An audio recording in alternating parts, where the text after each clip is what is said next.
Amén, amén. Bendiciones, hermanos. Buenas tardes. ¿Cuántos estamos contentos? Amén. No tanto por el tiempo, ¿verdad?, que se está celebrando, sino porque Cristo es Señor, Dios y Salvador de nuestras vidas. Celebramos a Cristo. Saluda a los hermanos también que nos ven a través del internet de esta congregación Primera Iglesia Bautista Hispana de Quincora, que pastorea nuestro hermano, pastor Asael González. Así que reciban saludos y vamos a redimir el tiempo, ¿verdad?, porque queremos aprovechar el tiempo. Vamos a estar terminando el capítulo número 12 de Zacarías hoy. Tenemos 3 versículos y a modo de consejo, ¿verdad?, hoy la clase va a ser muy visual. Vamos a estar proyectando unas genealogías, algunas cosas para que usted pueda ir viendo, escuchando y anotando lo que usted pueda. Sobre todo eso, ahora va a ser muy visual la clase. Vamos a estar explicando algunas cosas muy importantes sobre este versículo número 11 que discutimos la semana pasada. Vamos a estar viendo algunos visuales y transcurrir en estos 3 versículos que son el final del capítulo 12, versículos 12, 13 y 14. Así que vamos a redimir el tiempo mientras los hermanos se van anexando la clase y vaya abriendo su Biblia.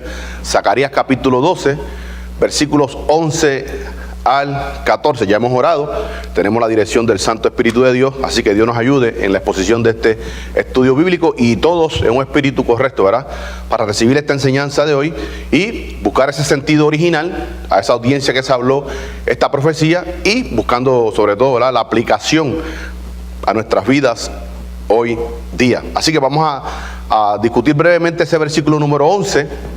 No sé si está viendo bien las imágenes arriba en la pantalla. Zacarías 12:11 dice: en aquel día habrá gran llanto en Jerusalén, como el llanto de Hadad Rimón en el valle de Megiddo. Ahí estuvimos discutiendo varias versiones que nos dieron un poquito de más sentido. Sobre todo esta Biblia de las Américas, aquí en rojo, dice: aquel día habrá gran lamentación en Jerusalén, como la lamentación de Hadad Rimón en la llanura de Megiddo. Otra versión que estuvimos utilizando fue la Biblia textual. Aquel día habrá gran llanto en Jerusalén, como el llanto de Hadad Rimón en el valle de Megiddo. Y algo muy interesante que todas las versiones dicen aquel día, aquel día, aquel día, dando énfasis a lo que es el día de Jehová, pero sobre todo en esa fase, ese evento cuando Él entra, nuestro Señor Jesucristo, en trato personal con la humanidad. Y había una versión que, aunque no decía aquel día, está de manera implícita ese día de Jehová, que es la Nueva Traducción Viviente, ahí en rojo. Leemos ahí: el dolor y el luto en Jerusalén serán tan grandes como el duelo por Hadad Rimón en el valle de Megiddo. Ahora, algo muy interesante, que todas las versiones concuerdan en el sentido que dice aquí en amarillo: llanura de Megiddo, llanura de Megiddo. Jerusalén dice llanura, la llanura de Megiddo. Biblia textual: el valle de Megiddo. Nueva versión internacional, aquí en amarillo: la llanura de Megiddo. Y Reina Valera 1909, valle de Megiddo. O sea, está haciendo énfasis a un lugar específico. Y discutimos en la clase anterior que esto de Hadad Rimón no queríamos más bien darle un énfasis, porque aquí lo importante es por qué fue ese duelo. Hadad Rimón eran reyes asirios. Reyes asirios. ¿Por qué se hace esta mención a este pueblo de Jerusalén? Porque recordemos que el pueblo de Dios, el pueblo de Israel, se fue a la idolatría. Y muchos israelitas fueron tras estos dioses paganos de otras naciones. Y por eso hace mención, porque en este valle de Megiddo se rendía culto, honor, sobre todo en ese montículo del Megiddo que vimos unas fotos en unas clases anteriores. Se hacían holocaustos a estos dos dioses, el dios Hadad y el dios Rimón, relacionado con el dios Baal. Eran dioses asirios a los cuales mucho del pueblo de Israel se fue tras esos ídolos. Y esa es la mención que se está haciendo aquí. No quisimos en la exégesis dar mucha amplitud a esto, pero aquí lo importante es ese duelo. ¿A qué se refería a ese duelo? Dice aquí el profeta Zacarías, o más bien Jehová Dios a través del profeta Zacarías, recordando ese dolor tan grande. Pero este dolor referente a cuando ellos vean a quien sus padres traspasaron, será mucho más grande que ese llanto, ese lamento, ese gemir tan grande que hubo, recordando el valle de Megiddo, la muerte del rey Josías. Discutimos en la clase anterior que este rey Josías, hubo una endecha que escribió el profeta Jeremías en el libro de Lamentaciones. Leímos en la clase anterior, ¿verdad? No queremos volver a leer estos textos, pero decía, en el cual soñábamos en ese ungido de Jehová, refiriéndose al rey Josías, que íbamos a vivir entre las naciones bajo su sombra, o sea, bajo el amparo, bajo la protección, sobre todo por la santidad de este hombre. Este hombre, cuando sube al reino a los 8 años, escuche hermano, sube al reino a los 8 años, un niño, en el contexto judío, a partir de los 12 años, se estimaba que el niño ya tenía conciencia entre el mal y el bien. O sea, subió un infante al reino.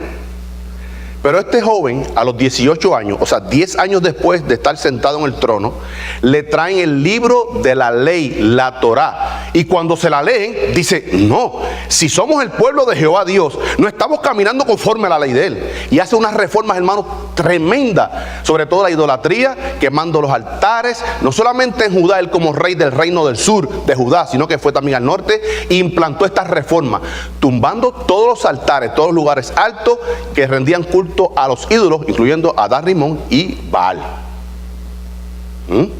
Entonces el pueblo ve en este rey la esperanza de que el pueblo volviera a vivir en santidad, que es el propósito de Dios, que su pueblo sea testigo en la tierra. Siempre ha tenido un pueblo fiel, Jehová Dios. Hoy el pueblo fiel de Dios, ¿quién es? Usted y yo, la iglesia. Y me seréis testigo, no solamente predicando de mí, sino viviendo, ¿verdad? Andar como él anduvo. Y eso damos testimonio. Por tanto, había un amparo tremendo en este rey, un rey de santidad. Inclusive no solamente tumbaba los lugares altos, sino que mandaba matar a los sacerdotes que llevaban al pueblo tras la idolatría. O sea, fue una limpieza tremenda. Y voy a estar citando a los hermanos que no estuvieron en la clase pasada algunos textos que podemos buscar eso, sobre todo segunda carta de Reyes, segunda carta de Crónicas, habla mucho de este rey Josías. Segundo libro de Reyes 23, capítulo 23, 28 al 30, y como referencia cruzada, segundo libro de Crónicas 35, 20 al 27, habla de este rey Josías, y este fue el lamento. ¿Qué sucedió? De manera resumida, que este rey, aunque fue toda su vida obediente a Jehová Dios, escuche, fue toda su vida obediente a Jehová Dios. Cuando el rey Necao de Egipto sube contra el rey de Asiria, este rey Josías le acorta el camino ahí en el valle de Megiddo para atacar al rey Necao. El rey Necao le hace una advertencia: oye Josías, no vengo contra ti, vengo contra mi enemigo, que es el rey de Asiria. Tu Dios me ha dicho que te diga esto, no vengo contra ti, no vengo a hacerte daño a ti, así que quítate de mi camino para yo seguir en esta emprendida que tengo contra el rey de Asiria. ¿Qué hizo este hombre? Desobedeció, no al rey Necao. El rey Necao era nadie. ¿Quién estaba hablando? A través del rey Necao, que era Jehová Dios, el Dios de Josías. ¿Qué hizo este hombre? Se disfrazó y le salió al encuentro nuevamente. ¿Y qué pasó? Fue muerto por una lanza. Y entonces allí muere el ungido de Jehová, la esperanza del pueblo de Israel. ¿Por qué, hermano? Escuche, este rey Josías, desde Saúl, David, Salomón, él era el número 18 en contexto general. Ahora, después de la división del reino, era el número 15. Escuche, contando esos 15 o estos 14 antes que él, y estos 3 primeros, dice la palabra que ninguno, incluyendo David, ninguno como él fue tan santo. Escuche, ni el mismo David era un hombre sanguinario. David fornicó, fue asesino, mandó a matar, mintió. Este hombre fue un hombre santo. O sea, ninguno se comparaba con él, incluyendo al rey David, en cuanto a santidad. Entonces era la esperanza de este pueblo de Israel con este rey Josías. Y por eso está recordando aquí Jehová Dios a través del profeta Zacarías, que inclusive, hermano, paréntesis, hasta el día de hoy esa endecha fúnebre, ese lamento, ese llanto de Lamentaciones 4:20, que escribe Jeremías en el libro de Lamentaciones 4:20, es referencia al rey Josías, que hasta el día de hoy observan ese día y lloran todavía al rey Josías, para que veamos el contexto de lo que está hablando Jehová Dios en su palabra. Y dice, así como ese llanto, este llanto, cuando ustedes vean a Jesucristo, al cual ustedes traspasaron, será un llanto más grande que ese llanto. Y así que vamos a transcurrir en algunas imágenes. Vamos a estar viendo, aquí sí les recomiendo que vayan notando esto. Vamos a estar viendo, hermano, los últimos 4 reyes de Judá después de Josías. Y vamos a estar viendo aquí que fue un desastre, hermano. Fue un desastre por la desobediencia, sobre todo la desobediencia de Dios. No hay victoria en el pueblo de Dios, no hay victoria en la iglesia por desobediencia, no por Él. Él es victorioso, Él es todopoderoso. Amén. ¿Cuántos decimos amén? Él es todopoderoso. No hay victoria en nuestras vidas porque estamos en desobediencia. Salimos del paraguas de la bendición, de la protección de Dios. No dejamos de ser hijos, pero usted no va a premiar un hijo desobediente. Amamos a nuestros hijos. Aquí hay un hijo nuestro, ¿verdad? Y ellos saben que nosotros los amamos de gran manera. Pero ellos también saben que nuestro amor más grande es Jesucristo. Amén. Y queremos ser bíblicos, cristocéntricos, conforme a la palabra. Por tanto, un hijo mío, por más que yo lo ame, si es desobediente, tiene que recibir reprimendas de mi parte. Pues cuánto más nuestro Padre, que es perfecto, ¿verdad? Cuando estamos en desobediencia, escuche, cuando estamos en desobediencia, hermano Eladio, estuvimos hablando de esto ayer, estamos en desobediencia, Dios nos va a castigar. Pero Dios es tan poderoso y nos ama tanto que ese mal lo torna en bien. Todo lo que nos pase, aquellos que amamos al Señor, todo obra para bien, aleluya, todo obra para bien. Y yo discutí esto con mi hermano Eladio ayer, que aún en la desobediencia, Dios no es dando licencia para que usted se vaya en desobediencia, no dando licencia para el pecado, dice la palabra, pero si alguno hubiera pecado, abogado tenemos ante el Padre a Jesucristo el justo, ¿verdad? Por tanto, esa desobediencia va a conllevar un castigo.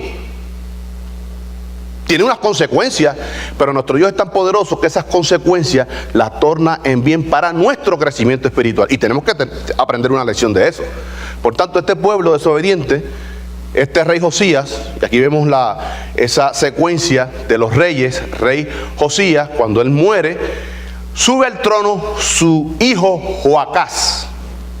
En el 609, dice aquí, segundo hijo de Josías, el nombre de su madre fue Amutal, llevado prisionero a Egipto por el faraón Necao. Necao fue el que mató a su padre Josías. Él fue herido en Megiddo y dice, llévenme corriendo a Jerusalén. Muere en Jerusalén y allí es sepultado y recordado hasta el día de hoy. Entonces este muchacho, Joacás, sube al trono, desastroso este trono, este rey, solamente duró 3 meses. Y entonces le sucede su hermano Joacim, hijo mayor de Josías. El nombre de su madre fue Seuda, segundo libro de Reyes 23, 31 al 36. O sea, estos dos eran, nosotros decimos en Puerto Rico, medio hermanos, ¿verdad? No sé cómo en otras culturas cómo le llaman, hermana, ¿cómo le llaman en El Salvador? Medio hermanos, ¿verdad? Medio hermanos. O decimos, no, él es hermano de padre o hermano de madre, ¿verdad? Pero en este contexto era medio hermano de Joacim. Después de este rey Joacim, le sucede Joaquín o Jeconías o Conías, hijo mayor de Joacim. El nombre de su madre fue Neusta. Fue llevado prisionero por Nabucodonosor, segundo libro de Reyes 24, 8 al 17. Sobre este rey vamos a estar abundando un poquito hoy, porque tenemos que entender, hermano, esta profecía es escatológica. ¿Quién va a reinar en el milenio? Jesucristo. Y este hombre, Joaquín, está dentro de la genealogía de José, no de María. Y hay una maldición sobre este hombre, decretada por Jehová Dios, que ninguno de su descendencia se sentará en el trono. ¿Ves? Vamos a ver esto a través de imágenes. Y entonces este hombre solamente 3 meses dura su reinado. Fue llevado cautivo a Babilonia, 37 años preso. Y después por un rey que sube a Babilonia le da la libertad, pero fue un hombre miserable toda su vida por la desobediencia, nunca se volvió a Dios. Y vamos a estar leyendo algo de Jeremías. Y entonces le sucede en el reino Sedequías del 597, en este año 597 es la segunda deportación hacia Babilonia. Y en ese 597 es deportado el profeta Ezequiel. En la primera deportación, 606, es llevado entre esos cautivos, vamos a decir, de la élite de Israel, el profeta Daniel, con sus 3 amigos. Eran jóvenes de buen parecer, mucha inteligencia y sobre todo juventud, 16, 17 años. Pero en esa segunda, cuando sube más bien, el rey Sedequías es llevado a cautiverio, el profeta Ezequiel, contemporáneo con Daniel. Ahora, vamos a estar viendo ahora la sucesión de estos reyes. Aquí vemos, Josías es muerto, le sucede su primer hijo, Joacás, en el 609, 3 meses dura su reinado. Es quitado, le sucede en su reino Joacín, segundo hijo de Eliacín, o sea, más bien este vendría a ser el manastro de este Joacás, hijo de Joacín, en el 609 al 598, 11 años dura el reinado de este hombre. Aquí tenemos la cita para que usted lo pueda buscar. Le sucede entonces Joaquín o Jeconías o Conías en el 598 y solamente dura 3 meses. Y este hombre que es llevado prisionero, vamos a estar leyendo un versículo o hay un pasaje bíblico referente a este hombre. Y entonces su tío Sedequías le sucede en el reino 598 al 587, fechas muy importantes, porque en estos 11 años, en el 597 es el segundo grupo que es llevado cautivo hacia Babilonia, y en el 587, ¿qué sucedió? La destrucción total de Jerusalén. Y este hombre fue el que quemó los rollos del profeta Jeremías. Y vamos a estar viendo, porque muchos comentaristas dicen que esa endecha, ese lamento fue el rey Sedequías. Hermano, en el contexto bíblico vemos que ese hombre no hizo nada bueno por el pueblo, contrario, fue desobediente. Fue desobediente, no se volvió a Jehová Dios, no escuchó al verdadero profeta de Dios. Hermano, en aquel pueblo, en el día de hoy, la iglesia está igual. La iglesia no está escuchando a los verdaderos hombres que trazan bien su palabra. Están tras falsos maestros, falsos pastores. Pastor, ¿por qué esta iglesia no está así? Porque aquí predicamos la palabra de Dios. Aquí predicamos la sana doctrina. Pero estas iglesias donde hay comezón de oír, profecía nueva y haciendo, hermano, y usted ve mucho ruido, como decimos un refrán, mucho ruido, pocas nueces. Mucho ruido, mucho alboroto, mucha algarabía, mucha gente, pero no hay cambios de vida. El milagro más grande que la iglesia tiene que proyectar hoy es cambios de vida, vidas cambiadas por el poder del Santo Espíritu de Dios. El Santo Espíritu de Dios, que es Dios mismo, aplicando los méritos de Cristo, la personalidad de Cristo en nuestras vidas, para que lleguemos a ese carácter, a esa estatura de Jesucristo. Por tanto, hermano, si no hay santidad en nuestras vidas, no hay testimonio de Dios. Es santidad. Santidad es lo que demanda. Dice la palabra, sin santidad nadie verá al Señor. Amén. Y ese es el milagro más grande. Vidas cambiadas. Predicamos al Señor, no porque hablamos de Él, pastor, no porque predicamos aquí, no porque enseñamos, sino por nuestro caminar, nuestra andadura, modo de vida. Discutimos la semana pasada. Cristo para nosotros es razón de vida, base de vida, modo de vida en nuestro testimonio y esperanza de vida. Hermano, y yo quiero ver a mi Señor. Yo quiero ver a mi Señor. Esa es nuestra bendita esperanza. Por tanto, este rey Sedequías fue desobediente y ocurre lo que es la destrucción total. Vamos a estar viendo ahora, fíjense en esto, la genealogía de este rey Josías. Aquí vemos a Josías y este es Amón, rey número 14 después de la división reino del norte, reino del sur. Vamos a estar viendo aquí la genealogía de este hombre. Ahora, estos 4 muchachos que están aquí, Josías, son los 4, más bien 3 hijos de Josías y un nieto. Joacín, hijo de Josías, Sedequías, hijo de Josías, y Joacás. Estos 3 muchachos son hijos de Josías. Este Joaquín o Jeconías o Conías es nieto de Josías. Vamos a estar viendo este árbol genealógico un poquito más detallado. Vamos aquí.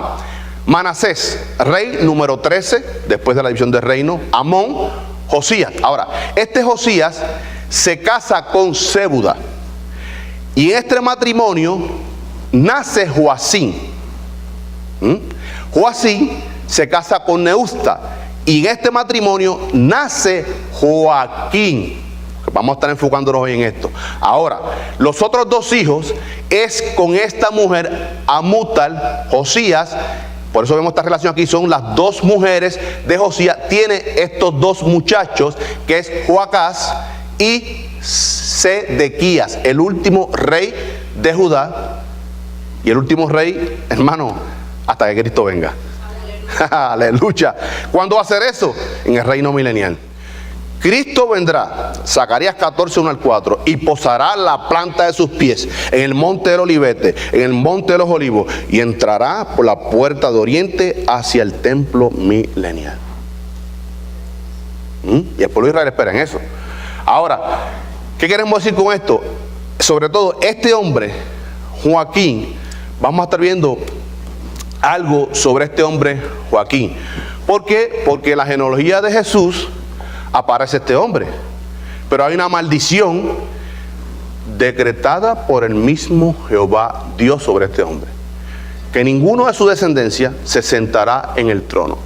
Y en el árbol genealógico de Jesús, a través de José está este hombre Sedequías, mas no en la genealogía a través de María. ¿Por qué? Porque José viene a través, más bien es descendiente de David. José, el padre terrenal, el padre adoptivo de nuestro Señor Jesucristo, viene de David, pero a través de Salomón, José. Ahora, la Virgen María viene también de la casa de David, o sea, descendiente de David, pero a través de Natán, hermano de Salomón.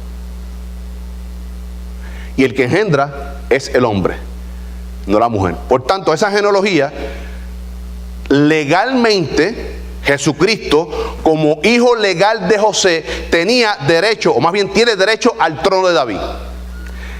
Porque en cuanto a la sangre, la maldición no recae sobre él, porque no es hijo en cuanto a sangre de José. Ahora, en cuanto a sangre, es descendiente de David, a través de su madre María, a través de Natán, y entonces David. Hermano, nuestro Dios es soberano, nuestro Dios es sabio, aleluya. Y hay muchos teólogos liberales que dicen, no, Jesús no puede, porque ahí en la genealogía está Jeconías. Sí, hermano, Jesús, una pregunta.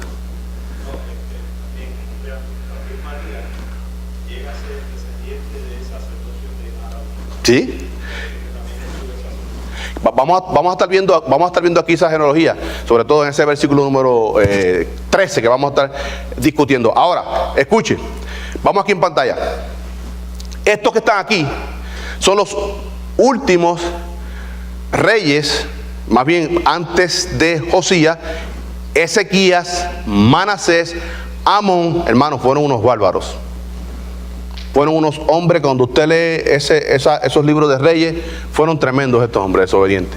Sin embargo, cuando viene Josías, un niño, hace la reforma y comienza a decir, no, espérate, mis padres, o sea, él habla de Amós, de Manasés, mis padres actuaron mal.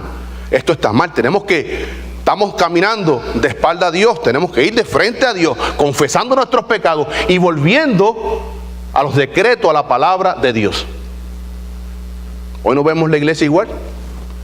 Vemos una iglesia de espalda a Dios, viviendo como le da la gana, transmitiendo lo que ellos les dé la gana, no lo que Dios dice en su palabra. Por tanto, no son bíblicos. Y cuando usted no es bíblico, no es cristocéntrico, porque la Biblia nos muestra a Jesucristo. Y así estaba este pueblo. Y este muchacho hace esta reforma. Y entonces, Joacim, Joacás, en ese mismo orden, Joaquín y Sedequías. Ahora, ese es Sedequías.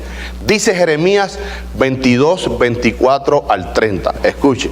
¿O alguien quiere dar lectura? Jeremías 22, 24 al 30 dice, aquí en pantalla: vivo yo, dice Jehová, que si Jeconías, hijo de Joacim, rey de Judá, fuera anillo en mi mano derecha, aún de allí te arrancaría. Te entregaré en manos de los que te buscan tu vida y en manos de aquellos cuya vista temes. Está hablando de Nabucodonosor. Sí, en manos de Nabucodonosor, rey de Babilonia, y en manos de los caldeos. 26. Te haré llevar cautivo a ti y a tu madre que te dio a luz, a tierra ajena en que no nacisteis, y allí moriréis. Y así mismo fue. Este hombre estuvo 37 años preso por este imperio neobabilónico. Cuando es libertado, se queda errante en Babilonia y allí muere. No volvió a Jerusalén. Dice 27, y la tierra de la cual ellos con todo el alma anhelan volver, allá no volverán. O sea, está hablando a Jerusalén, allí no volverán, ni tu madre, ni nadie de tu descendencia. Dice ahí, ahora, 28 al 30, escuche. ¿Es este hombre Econías una vasija despreciada y quebrada? ¿Es un trasto que nadie estima? ¿Por qué fueron arrojados él y su generación y echados a tierra que no habían conocido? Dice el 29, tierra, tierra, tierra, oye palabra de Jehová. Ahora vamos al versículo 30. Así ha dicho Jehová, escribid lo que sucederá a este hombre privado de descendencia, hombre a quien nada prospera sucederá en todos los días de su vida, porque ninguno de su descendencia logrará sentarse en el trono de David, ni reinará sobre Judá. Y descendiente de este hombre es Salatiel, escuche, y su hijo Zorobabel. ¿Por qué Zorobabel no reinó cuando volvieron del cautiverio? Porque había una maldición. Zorobabel fue el gobernante, fue el líder político, pero no rey. No se sentó en el trono porque había una maldición. Y él es descendiente directo. O sea, este Jeconías era abuelo de Zorobabel. Este Jeconías es padre de Salatiel, padre de Zorobabel. Por eso cuando viene el cautiverio, Dios lo pone como, porque hay una promesa de Jehová Dios también para Zorobabel, lo pone como gobernante, y él era el líder político, líder civil de este pueblo que retorna, pero no se sentó en el trono, no fue rey, que hasta el día de hoy no hay rey en Israel. El rey que está esperando el pueblo de Israel, que nosotros esperamos antes, lo esperamos en el rastro de la iglesia, es Jesucristo, nuestro Señor, Jehová, hombre glorificado. Y entonces podemos entender porque Dios de un plomazo resuelve ese problema de que aunque José es descendiente de este hombre Jeconías, tiene derecho al trono porque es descendencia de David, pero él no transmite esta maldición a Jesús porque no es el padre en cuanto a la carne, en cuanto a la sangre de nuestro Señor Jesucristo, pero como la adopta legalmente sí tiene derecho al trono. Hermano, independiente de eso, escuche, nuestro Señor Jesucristo es rey eternamente. ¿Cuántos creen eso? Nuestro Señor Jesucristo, escuche, no depende de un reino milenial para reinar. Él es rey eterno. Más, no depende de la iglesia para reinar porque Él es rey. Porque Él es antes de todas las cosas. Hermano, porque a mí me da un dolor tan grande porque la iglesia hoy día, o más bien, la iglesia profesante, no la iglesia verdadera. La iglesia verdadera sabemos quién es la persona de Jesucristo. Tienen a nuestro Señor Jesucristo como si fuera un empleado de ellos. Para que me sanes, para que me bendigas, para parar de sufrir. No. Ese Dios demanda santidad. Ese Dios demanda santidad, obediencia. Conlleva todas esas bendiciones. Entonces vemos a Jesucristo como un empleado. No, sánalo ahora, dándole órdenes a Dios. Hermano, eso es una afrenta tremenda. Sánalo ahora. Espíritu Santo, ven y llénalos ahora. Hermano, el Espíritu Santo es la tercera persona de la Biblia. Es Dios mismo. No hay reverencia, no hay hermano, eso significa, o más bien da a entender que no hay temor de Dios. Nosotros le rogamos a Dios, le pedimos a Dios, le imploramos a Dios, y Él nos da conforme a sus riquezas en gloria. Lo más importante es la salvación que nos ha dado. Y dice, Padre, los que me diste están aquí en mi mano, y de allí nadie los arrebatará de mi mano, porque yo soy Dios Todopoderoso. Y vuelvo a preguntar, ¿quién se mete con la propiedad de Dios? ¿Quién tiene más poder que Dios para poder arrebatar una oveja de ahí? Nadie. Por tanto, tenemos seguridad de salvación. Ahora, vamos a pasar al versículo número 12, que es lo que queremos transcurrir en el estudio de hoy. Zacarías, 12:12. Dice, y la tierra lamentará, cada linaje aparte, los descendientes de la casa de David por sí, y sus mujeres por sí, los descendientes de la casa de Natán por sí, y sus mujeres por sí. Algo que nuestro director Omar Soto lleva varias semanas preguntando, Camilo, ¿pero qué es eso de sus mujeres por sí? Vamos a estar viendo a qué se refiere esto. De que la salvación es individual. De que Dios no tiene nietos. Dios tiene hijos. Y esto no es automático. Esto es porque los padres, porque mi madre le sirve. No, eso no es automático. Yo tengo que experimentar ese nuevo nacimiento. Y ese nuevo nacimiento o esa salvación es obra de Dios. La salvación es de Jehová. Salmo 3:8. La salvación es de Jehová. Jonás 2:9. Y es por gracia, misericordia, amor de Dios. Yo tengo que reconocer que he pecado contra un Dios que es eternamente santo. Tiene que haber primeramente arrepentimiento. Sin arrepentimiento no se vista que no vas. Si no hay arrepentimiento, hay un evangelio por ahí, hermano Eladio, light, licuado, aguado. Sí, hermano, Jesús se ríe, hermano, pero es así. Un evangelio endulzado. Dice, ven a Cristo, dale la oportunidad a Cristo. Cristo no necesita ninguna oportunidad. Él demanda. Mi Dios no pide, mi Dios manda a todos los hombres, Hechos 17:30, a que se arrepientan y vengan a sus pies. Mi Dios manda, mi Dios es soberano. No es un Dios rebajado. Venid a mí, eso en el griego está de un modo imperativo. Venid a mí, todos los trabajados y cargados, que yo os haré descansar. No es una invitación, es un mandamiento. Por tanto, cuando las personas rechazan, cuando estamos predicando el evangelio, no están rechazando una invitación, están quebrantando un mandamiento que tiene que venir a los pies de Jesucristo. Entonces, hoy en el evangelio es, hable de tu corazón para que Él venga a ti. No, ya Él vino, ya Él hizo su obra en la cruz del Calvario. Nosotros tenemos que ir a Él. Ya Él vino a buscar lo que se había perdido. ¿Qué se había perdido? Toda la humanidad. Ya estaba el mundo condenado. Pero aquel que cree en Él tiene la vida eterna. ¿Por qué? Porque Él es potestativo de la vida. La vida eterna emana de Él. Aleluya. Por tanto, tenemos esa seguridad de salvación individual. Vamos a estar viendo aquí varias versiones. Aquí en Biblia textual dice, y la tierra se lamentará. Buscar un poquito más de precisión. Cada familia aparte, la familia de la casa de David por separado, y sus mujeres aparte. Omar, estamos entendiendo ahora, ¿verdad? Sus mujeres aparte. Porque esa expresión de Reina Valera de por sí, como que un poquito aparte. La familia de la casa de Natán por separado y sus mujeres aparte. La Biblia de las Américas, aquí en azul. Y se lamentará la tierra, toda familia por su lado, la familia de la casa de David por su lado y sus mujeres por su lado. Por la familia de la casa de Natán por su lado y sus mujeres por su lado. Ahora, mira aquí en amarillo, Nueva Traducción Viviente. Todo Israel hará duelo, cada clan, esto es más un contexto hebreo, cada clan por su lado, los esposos separados de sus esposas. Ese es el sentido que habla en el hebreo. No tanto de sus mujeres por sí. Escuche, ¿por qué queremos ir al contexto hebreo? Porque como hoy día hay mujeres en nuestra congregación, más bien para hacer un poquito más amplio, en la iglesia de Jesucristo hay mujeres que son solteras. Aquí en nuestra iglesia tenemos hermanas que son solteras y la gran mayoría tienen sus esposos. Aquí en el contexto hebreo no está hablando tanto de cada mujer individual, sí, y cada persona individual, cada hombre individualmente, cada mujer individualmente, pero el sentido aquí más amplio es cada esposa separada de su esposo. Y vamos a estar discutiendo por qué esa amplitud de esa separación.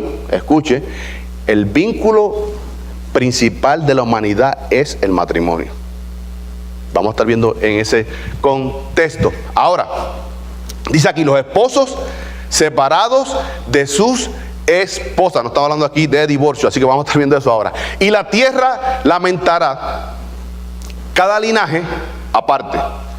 Está hablando aquí, hermano, sí, hermano Loida, rapidito. Sí, no, eso no se refiere a la tendencia No. ¿Sabe por qué, hermana? Porque aquí está hablando de un contexto escatológico. Está hablando de un contexto escatológico. Y sobre todo, Jesucristo rompió ese estereotipo. Cristo, escuche, hermano, las mujeres fueron integralmente al ministerio de Jesucristo. Fueron las que dieron aviso a los apóstoles de la resurrección. Así que, vamos a ver, hermano, y ese contexto escatológico, porque esto está hablando de su segunda venida, no en el resto de la iglesia, en su segunda venida. Dice, y la tierra lamentará. ¿Qué tierra? Tierra palestina.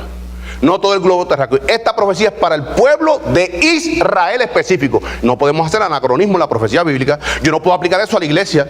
Yo no puedo aplicar Joel, que lo discutimos la semana pasada, 2:28 al 32, a la iglesia. Porque Pedro hace mención en el libro de los Hechos. Esto fue lo que profetizó Joel en el capítulo 2 y lo citó. Pedro lo que está diciendo es, estos son primicias de lo que viene de Jesucristo en su segunda venida. Porque ahí en Joel dice, en el hebreo, sarcos héteras, a una carne, a un linaje de cierto tipo, que está hablando en el contexto judío. Esa promesa es para los judíos. Dice, vuestros hijos y vuestras hijas, Israel, no gentiles, recibirán la promesa de Joel. Hay bendición para las naciones, seguro que sí, pero esta promesa es para el pueblo de Israel. Y usted no puede sacarlo, la profecía, de contexto, o de tiempo. Ahora, dice, y la tierra, o sea, todo Israel, toda Palestina, ¿verdad? En cuanto está hablando aquí, esto es una personificación. Está hablando de los israelitas. Dice, se lamentarán. Cada linaje aparte. Y siempre recordemos que cuando vemos punto y coma, va a dar énfasis a lo que viene. Ahora, dice ahí, segunda frase, los descendientes de la casa de David por sí y sus mujeres por sí. Está hablando aquí que aunque estas personas sean del linaje real, tienen que arrepentirse. No porque son yo soy del linaje de David. No, tiene que haber arrepentimiento. Porque usted sea descendiente de David o de Abraham, eso no garantiza que usted sea salvo. Tiene que haber arrepentimiento. Y eso se refiere aquí. Los descendientes de la casa de David, esto es una advertencia, se lamentarán de por sí, y sus mujeres de por sí. O sea, está relacionando aquí al linaje real. Ahora, vamos a la tercera frase. Dice ahí, los descendientes de la casa de Natán por sí y sus mujeres por sí. Vamos a ver aquí ahora dos posturas teológicas, ¿verdad? Y aquí, como no forzamos nada, y esto de manera reflexiva, está dividido, los teólogos, ¿verdad?, los eruditos en Biblia, de que ese Natán se refiere al profeta Natán. Porque ellos dicen, David está marcando el linaje real. Natán, representante de los profetas. Y Semei, que vamos a verlos ahorita, Semei y Leví, lo que es la línea sacerdotal. O sea, los tres oficios que Dios establece para su pueblo, ¿verdad?, como norma y conducta de vida. Yo, personalmente, me voy a la postura que está hablando aquí del hijo de David, Natán. ¿Por qué? Por lo que hablamos ahorita de la genealogía. Esto es, hermano, manera de reflexión. ¿Por qué? Porque yo más bien me voy por esa línea de que se refiere aquí al hijo de David, porque a través de Natán venía María. Y María no es corredentora. María fue una pecadora como nosotros, nació en pecado, y ella reconoció que ese Jesús, su hijo, era su Salvador. Ese es el contexto, lo que llama el sensus plenior dentro de la hermenéutica, buscar el sentido más amplio. ¿Por qué yo voy por ahí? Porque Natán es ancestro de la Virgen María. Por tanto, aunque la Virgen María fue un instrumento escogida por Dios, mujer santa y piadosa, tuvo que arrepentirse para recibir la salvación. María no es corredentora, porque dicen que ella nació sin pecado, de una mujer llamada Ana. Pero entonces, ¿y la madre de Ana? ¿Y la madre de esa madre de Ana? Y cuando llegamos a Eva, entonces no hubo caída. María nació en pecado y fue pecadora como nosotros, pero reconoció el señorío de ese hijo. Inclusive Elizabeth, su prima, dice: ¿quién soy yo, María, para que venga a mi casa la madre de mi Señor que está en tu vientre?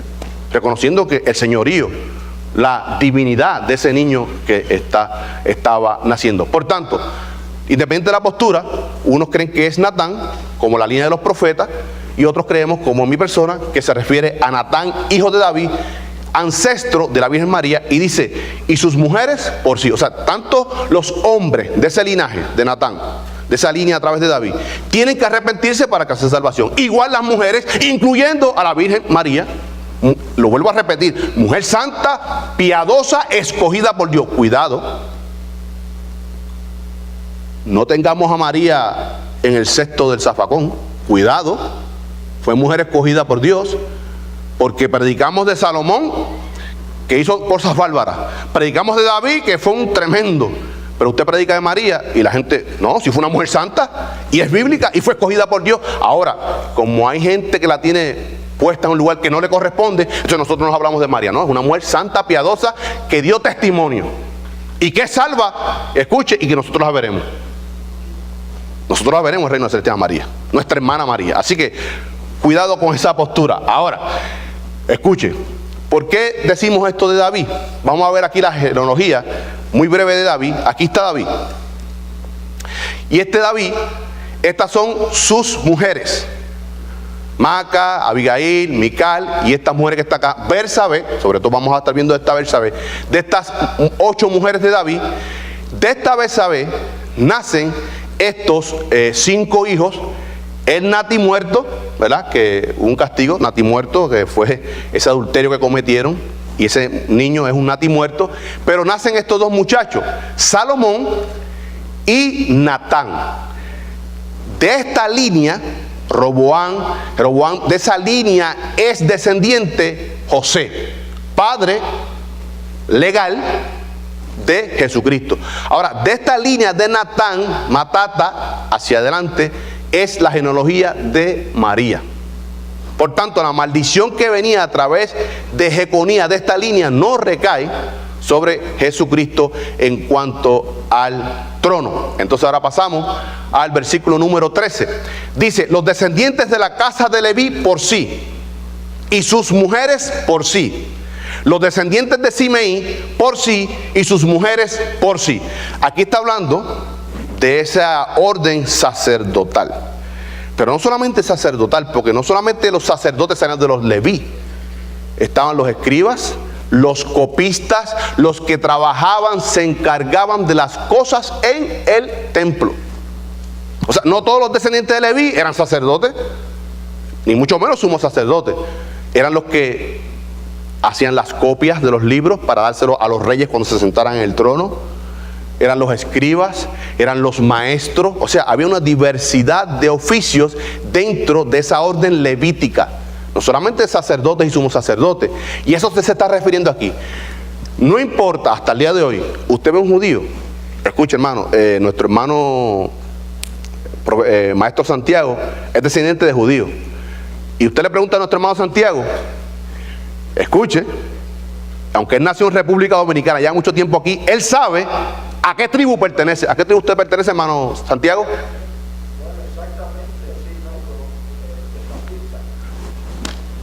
Tiene su línea. Usted le pregunta a un judío en cualquier país que esté: no, yo soy de la tribu de Aser, yo soy de Rubén, porque es algo muy marcado. ¿Qué está diciendo aquí?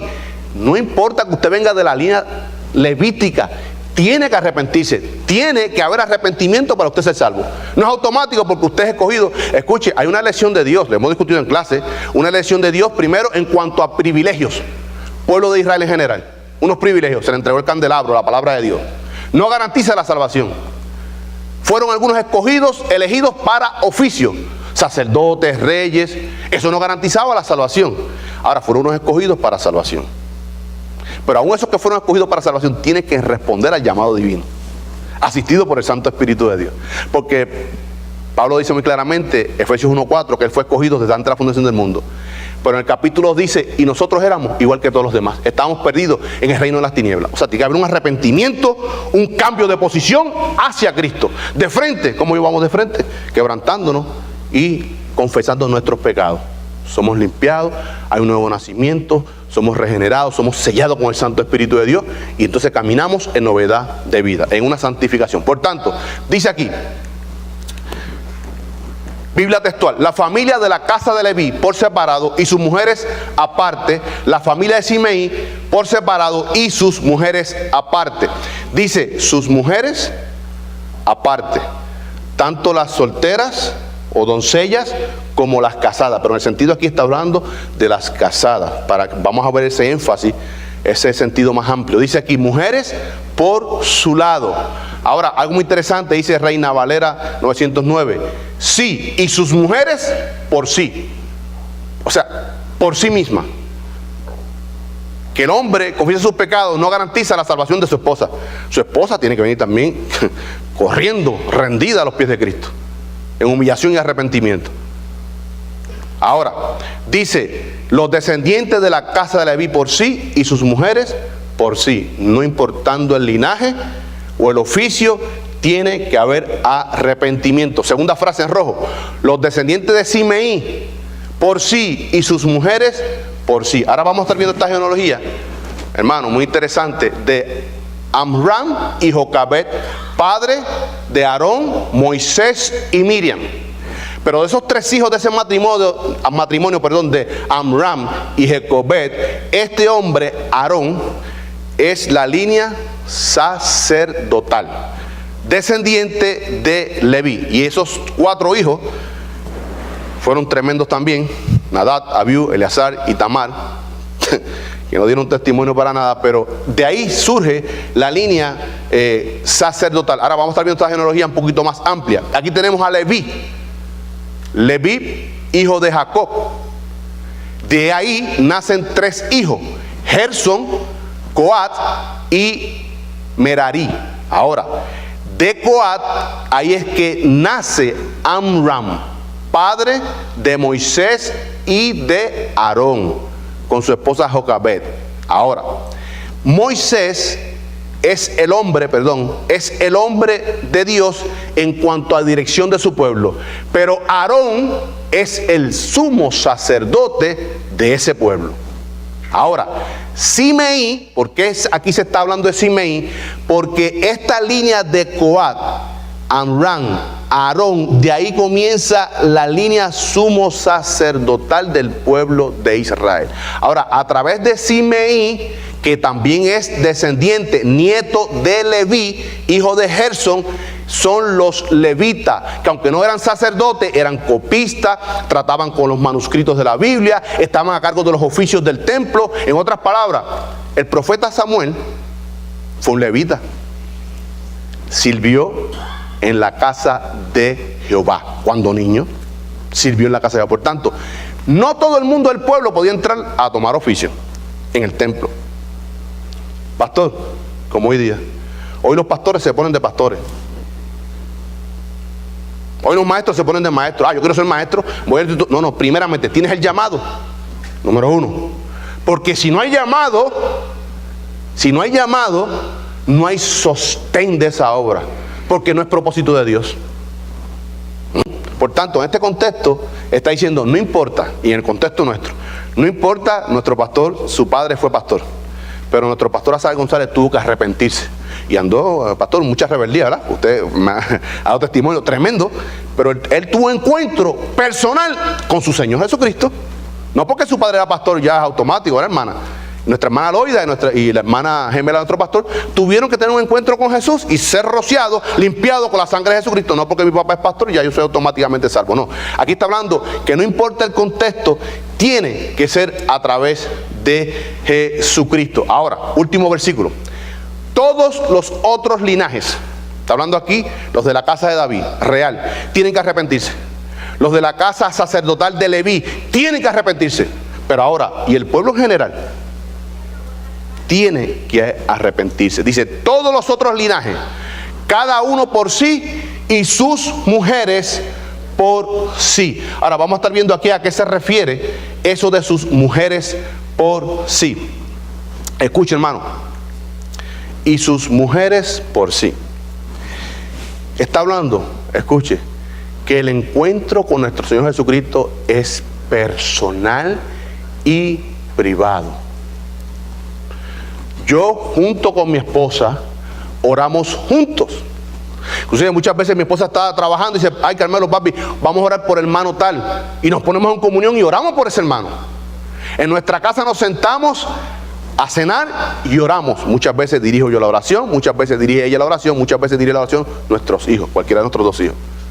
Oramos juntos, pero ella tiene un momento de privacidad con su Señor. Y yo tengo un momento de privacidad con mi Señor, que nos separamos para tener esa intimidad con nuestro Señor. ¿Es así o no es así?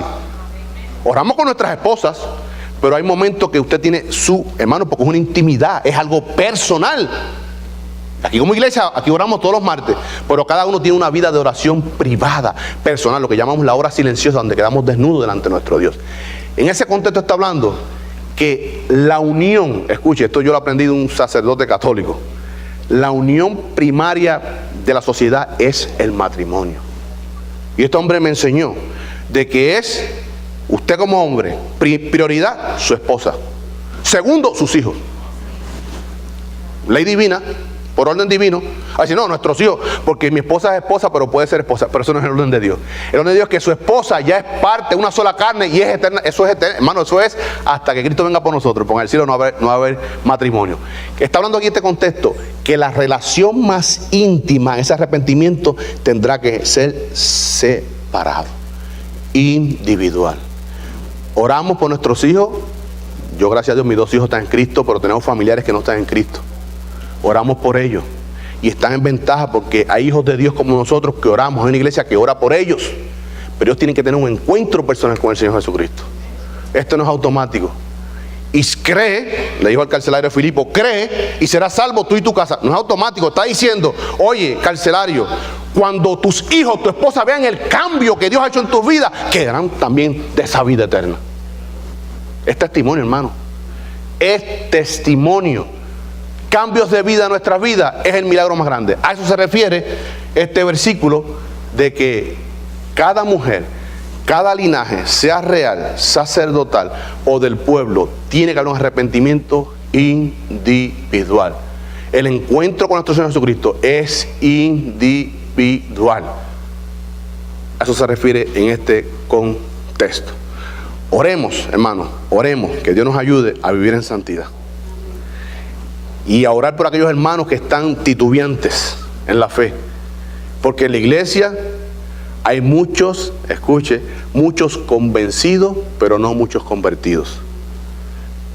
Y si no hay arrepentimiento, no hay salvación. Oremos para que, sobre todo la iglesia, aquellos que son parte de la iglesia, nominal, pero no de la iglesia invisible de Jesucristo, que tengan verdaderamente un arrepentimiento y una verdadera conversión hacia nuestro amado Señor Jesucristo. En aquel contexto tiene que haber arrepentimiento a través de Jesucristo, y en este contexto igualmente hay salvación a través del único camino, único mediador entre Dios y los hombres, Jesucristo hombre. Así que, hermanos, ya terminamos este capítulo. Próximo domingo podemos entrar a algunas dudas, preguntas antes de entrar al capítulo número 13. Así que nos ponemos de pies para orar al Señor para el culto que continúa, que lo hemos comenzado ya con la escuela dominical. Oremos, hermanos. Amantísimo Dios y Padre Celestial, venimos delante de tu presencia, Padre, en acciones de gracias por tu amor, tu infinita misericordia. Gracias, Padre, porque ahora podemos ser llamados hijos e hijas tuyas, mi Señor. Por tu amor, por tu gracia derramada, mi Señor, por ese sacrificio vicario de tu amado Hijo y eterno Jesucristo por nosotros, mi Señor. Ayúdanos, Padre Santo, a caminar en esa novedad de vida como hijos tuyos, mi Señor. A dar testimonio de que tú eres un Dios poderoso, no solamente porque haces milagros, no solamente porque haces grandezas, sino porque sobre todas las cosas tú has hecho en nosotros cambios de vida. Tú has arrancado nuestro corazón de piedra y has implantado un corazón sensible a tu Santo Espíritu para obedecerte, mi Señor. Gracias por el nuevo nacimiento. Gracias por la regeneración. Gracias por el sello, oh Dios, de tu Santo Espíritu que nos da seguridad en esta salvación tan grande, mi Señor. Ayúdanos como hijos tuyos, como iglesia, a esta iglesia, congregación, Primera Iglesia Bautista Hispana de Quecora, a vivir en santidad, a vivir en el poder de tu Santo Espíritu y a estar pendiente, meditar en tu palabra día y noche y aplicarla a nuestras vidas, mi Señor. Tú demandas santidad de tu pueblo, mi Señor. Ayúdanos, sobre todas las cosas, a impactar la comunidad, no solamente porque te predicamos, sino, Señor, porque te vivimos a ti, oh Cristo amado, por nuestro modo de vida. Te damos gracias, Padre Santo, por este tiempo de culto, este día que hemos apartado, primer día de la semana, para rendir culto a ti, al único Dios vivo y verdadero. Ayúdanos en esta semana que comienza, a sobre todo, Padre amado, a ser testigo de tu Hijo Jesucristo, mi Señor, y anunciar al mundo que hay buenas nuevas de salvación, que solo son en Cristo Jesús, y que tú vienes pronto por tu iglesia, mi Señor. Ayúdanos a estar preparados para ese encuentro. Te damos gracias, Señor, y pedimos todas estas cosas creyendo en el poderoso nombre de tu Hijo, eterno y amado, nombre sobre todo nombre, Jesucristo nuestro Señor. Amén.